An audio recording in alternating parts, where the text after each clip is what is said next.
Merry Christmas, everybody. I just wanted to send you a quick note and say thank you to everybody who was able to join us at our Christmas party. We had a little movie and it was Jim Carrey's How the Grinch Stole Christmas. So I want to say thanks to everybody who was able to come out.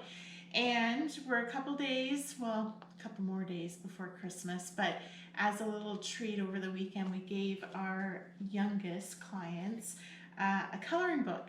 And because we saw the Grinch movie, this is the sequel to the Grinch movie.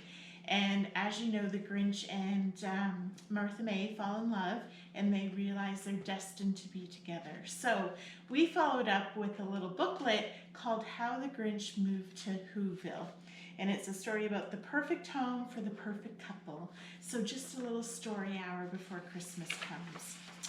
Christmas was over, at least for this year, but the Grinch was still smiling from ear to ear because he and Martha May were a couple at last. His old Grinch habits, well, they were a thing of the past. They spent time together every day when they could, and their love grew and grew as love really should. Just one thing was off, one thing wasn't right.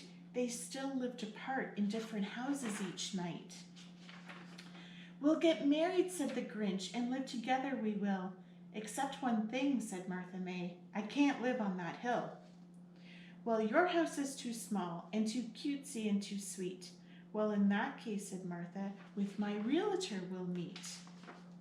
So they set up a meeting with the realtor, Susie Lou, and wouldn't you know it, Susie knew just what to do. She asked them to tell her what their next house might be, what features they wanted, what they needed to see. The Grinch wanted something big enough for his friends. He wanted to host parties now that he had made amends. Martha May loved to decorate, so it had to look grand. She'd renovate room by room. She'd do it by hand. The Grinch was just fine moving out of his lair, but he wanted some peace and he wanted his chair. "What about neighbors?" asked Susie. "Wouldn't you find that divine?" "I'm really quite friendly now, but one step at a time." In the end, Susie found it. She found their new home.